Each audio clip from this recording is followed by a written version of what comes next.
والصلاة والسلام على سيد الأنبياء والمرسلين أما بعد فأعوذ بالله من الشيطان الرجيم بسم الله الرحمن الرحيم إن الله وملائكته يصلون على النبي يا أيها الذين آمنوا صلوا عليه وسلموا تسليما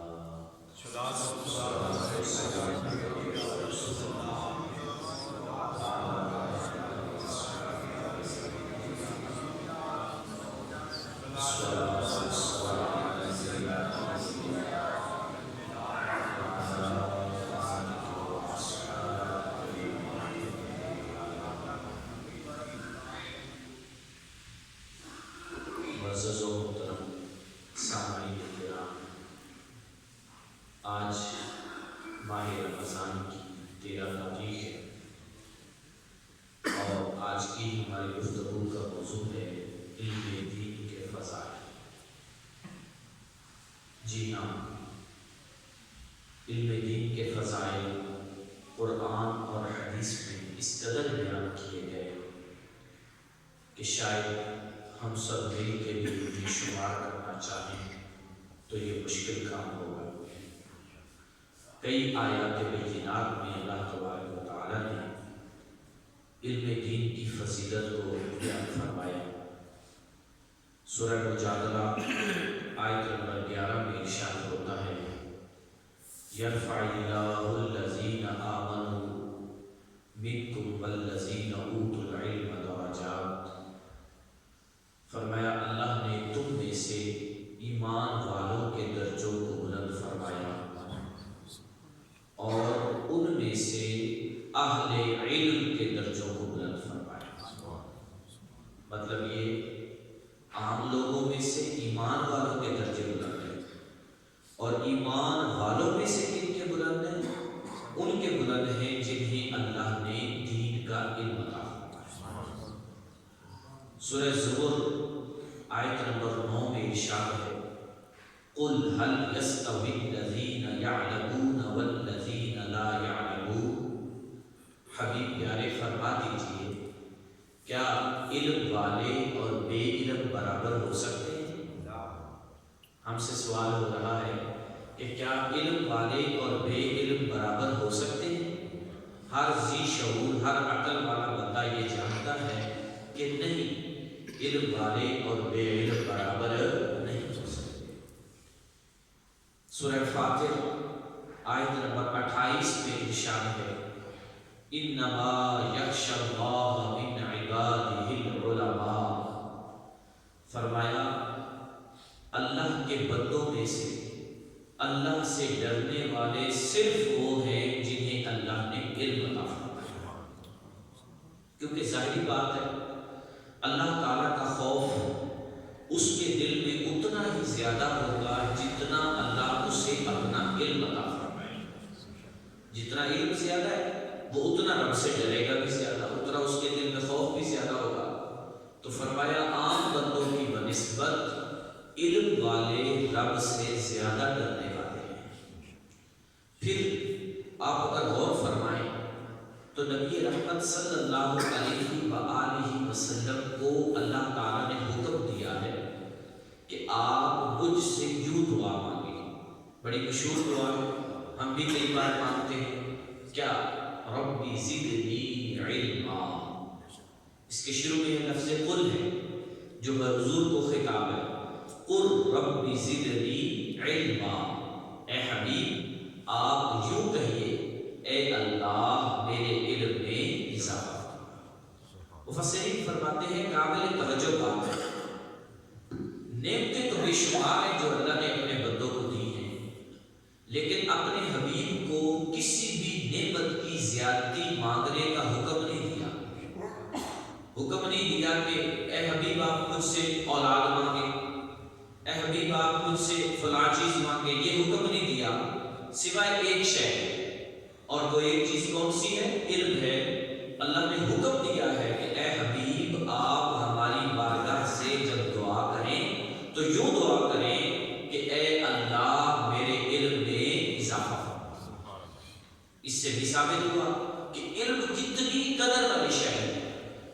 عظمت والی چیز ہے۔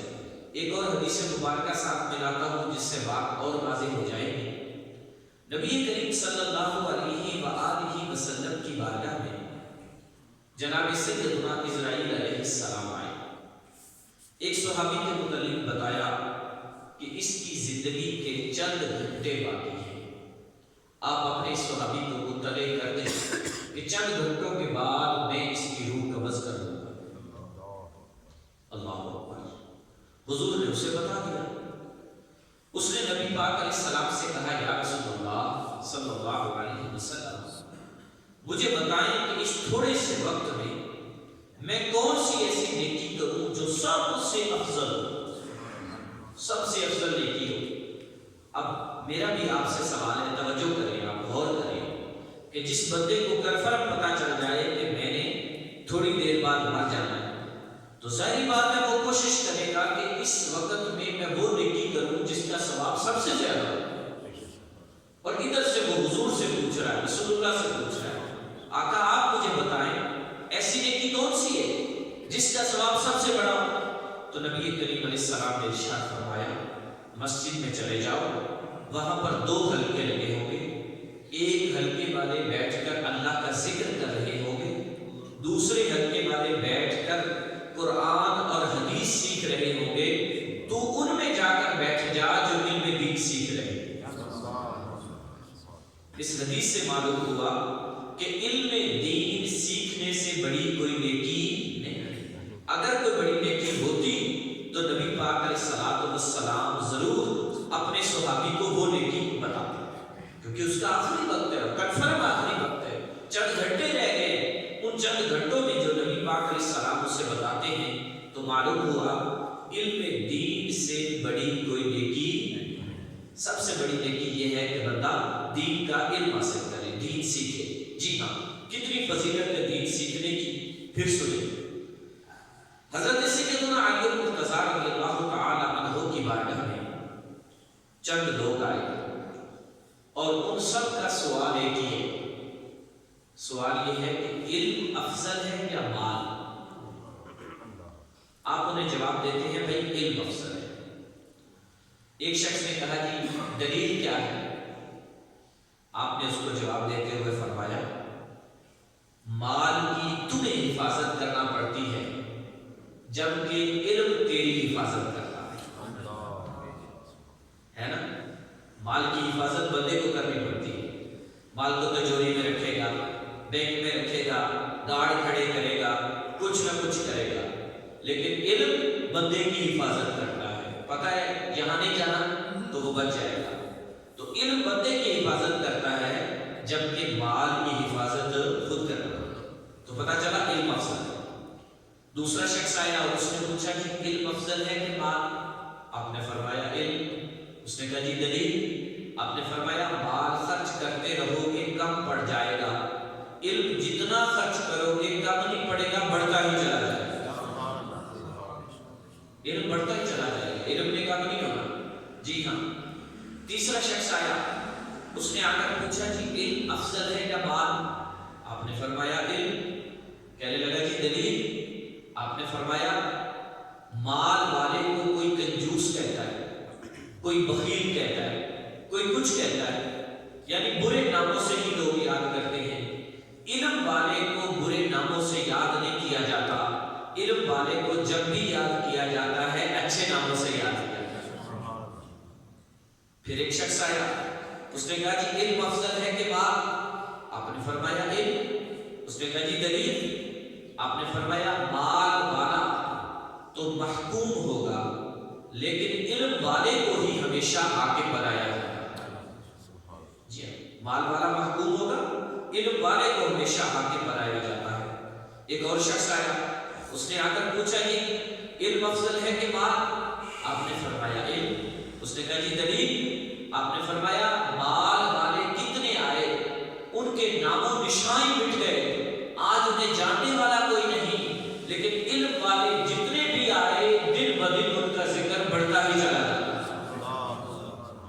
آج بھی لوگ علم والوں کو یاد کرتے ہیں۔ میں مثال دیتا ہوں، حضرت سیدنا امام بخاری رحمۃ اللہ تعالی علیہ جنہوں نے حدیث شریف کا مستند ترین مجموعہ صحیح بخاری شریف اکٹھا کی، حضور کی حدیث سے ایک جگہ لکھی۔ امام بخاری رحمۃ اللہ تعالی علیہ 250 ہجری کے ہیں۔ کس سن ہجری کے ہیں؟ 250 ہجری کے ہیں۔ اب 1441 سن ہجری جا رہے ہیں، کم و بیش 1150 سال ہو گئے امام بخاری رحمۃ اللہ تعالی علیہ کو دنیا سے پردہ کیے ہوئے، لیکن آج بھی ان کا نام بڑا عزت اور احترام سے لیا جاتا ہے۔ اور اس دنیا میں بادشاہ کتنے آئے؟ کیا ان میں سے کسی کے نام ہم سب کو یاد ہے؟ نہیں۔ علم والوں کے نام آج بھی یاد ہیں، علم والوں کے کارنامے آج بھی موجود ہیں، اور یہ ہمیشہ موجود رہے۔ آپ اپنے فیصلہ باد کی اگر صورتحال کو دیکھیں تو حضرت سیدنا محدث اعظم پاکستان مولانا سردار احمد صاحب رحمۃ اللہ علیہ علم والے تھے، تو آج عرصہ دراز آپ کے مثال کو کم و بیش جو ہے وہ کوئی 70-72 سال ہو چکے ہوں، یا 60-70 سال تو ہو چکے ہوں گے۔ 62 میں شاید مثال ہے آپ کا، تو 62 سے لے کر اب تک کتنے سال ہو گئے؟ تقریباً چلے لگا لیتے ہیں 50 سے اوپر 60 سال ہو گئے۔ اتنا عرصہ گزر گیا، ان کا ذکر آج بھی باقی ہے، اور ان کے سے لے کر اب تک اس شہر کے اندر ڈی سی کتنے آئے ہوں گے، اے سی کتنے آئے ہوں گے، شہر کے اندر حاکم کتنے آئے ہوں گے؟ کیا آپ میں سے کوئی ساروں کے نام بتا سکتا ہے؟ چند کے نام یاد ہوں گے؟ میرا خیال ہے نہیں، لیکن حضور سیدی محدث اعظم پاکستان رحمت اللہ تعالی علیہ کا ذکر، ان کی شان، ان کا ذکر آج بھی باقی ہے، اور انشاءاللہ رہتی دنیا تک باقی رہے گا۔ کیوں؟ علم کی خدمت کی، علم جاننے والے تھے، علم کی خدمت کی، تو ان کا ذکر مبارک آج بھی کیا ہے؟ باقی ہے۔ آگے بڑھتے ہیں۔ عرض نبی پاک صلی اللہ علیہ وآلہ وسلم کے شہزادے حضور علیہ السلام کی آل کے بڑے عظیم چشم و چراغ حضرت سیدنا امام زین العابدین رضی اللہ تعالی عنہ، آپ علم سیکھنے کے لیے جاتے ہیں زید بن اسلم سے۔ زید بن اسلم کون ہے؟ یہ حضرت عمر فاروق اعظم رضی اللہ عنہ کے غلام حضرت اسلم کے بیٹے ہیں۔ اسلم ہے حضرت عمر کا غلام، اور ان کے بیٹے ہیں کون؟ زید، غلام زادہ زید بن اسلم۔ اور سیدنا امام زین العابدین کون ہے؟ حضرت سیدنا امام حسین رضی اللہ عنہ کے بیٹے۔ آپ سے کسی نے کہا آپ کو خیر ایک غلام کے بیٹے سے پڑھنے جاتے ہیں، غلام کے بیٹے سے سیکھنے جاتے ہیں، تو سیدنا امام زین العابدین رضی اللہ تعالی عنہ نے ارشاد فرمایا، علم حاصل کیا جاتا ہے، یہ نہیں دیکھا جاتا کہ علم کس سے لیا جا رہا ہے، اس کی ذات پات نہیں دیکھی جاتی، بلکہ جس سے علم لیا جاتا ہے اللہ اسے شان اور عظمت عطا فرماتا ہے۔ جی ہاں، علم کی وجہ سے عظمتیں ملتی ہیں، علم کی وجہ سے عظمتیں ملتی ہیں۔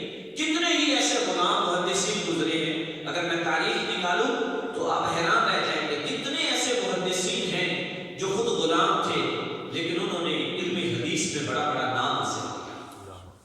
کیا ہے؟ علم کی برکت سے، دین کی برکت سے اللہ تبارک و تعالیٰ نے انہیں بلند سے بلند مقام عطا فرمایا، بلند سے بلند درجہ عطا فرمایا۔ نبی کریم صلی اللہ تعالی علیہ وآلہ وسلم ایک موقع پر فرماتے ہیں، قیامت کا دن ہوگا، پل صراط پر عابد اور عالم اکٹھے ہو جائیں گے۔ عابد سے مراد عبادت گزار بندہ، جو عالم نہیں ہے عبادت بڑی کرتا ہے۔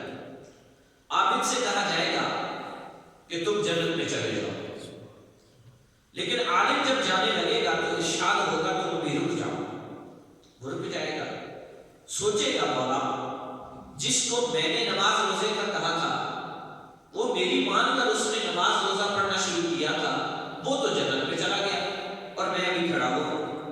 ارشاد ہوگا وہ اکیلا تھا، تم اکیلے نہیں ہو، ان لوگوں میں دیکھو، ان میں سے کوئی بھی اگر ایسا ہے جس نے دنیا میں تیرے ساتھ کچھ نیکی کی تھی، اس کی شفاعت کر اور اسے بھی اپنے ساتھ جنت میں،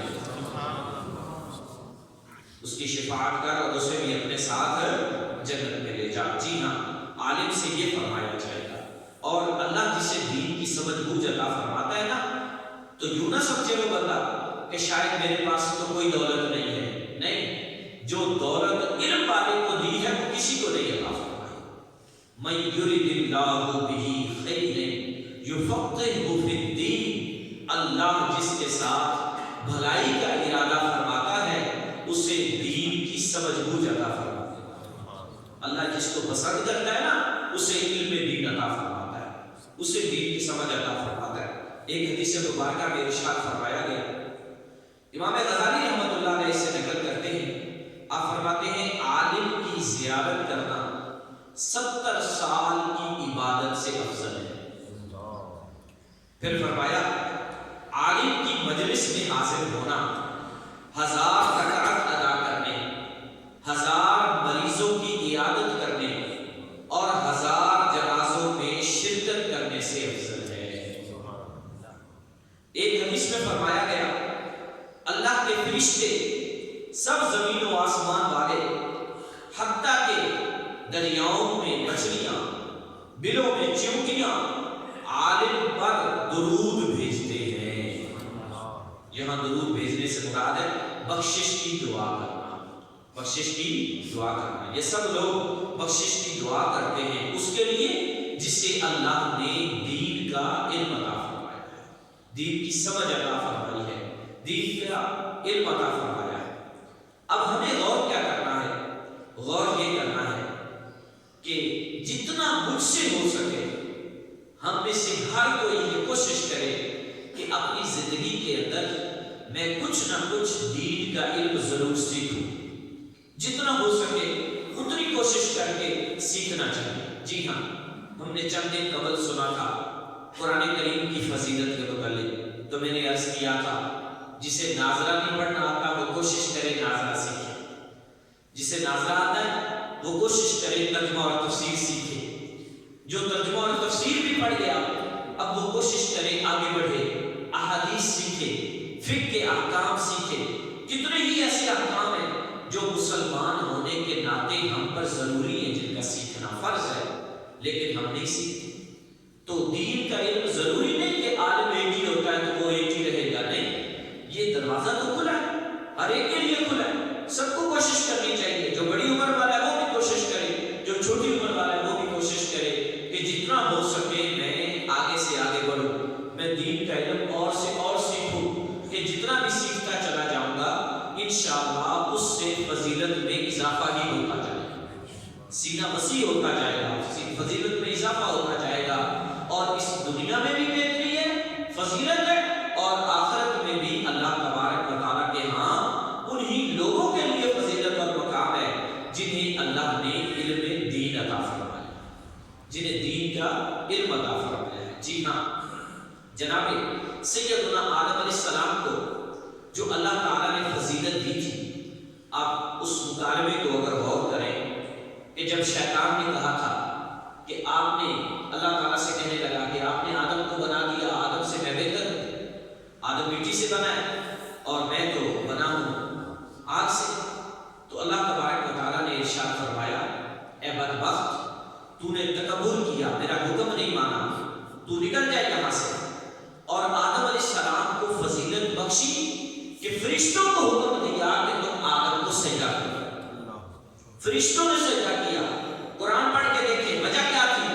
وجہ علم تھا، وجہ علم تھا کہ اللہ تبارک و تعالیٰ نے جناب آدم علیہ السلام کو وہ علم عطا فرمایا جو فرشتوں کو نہیں عطا فرمایا، جو علم آدم علیہ السلام کو دیا وہ فرشتوں کو نہیں دیا، تو علم کی وجہ سے آدم علیہ السلام مسجود ملائکہ بن گئے، فرشتے انہیں سجدہ کر رہے ہیں، کیوں؟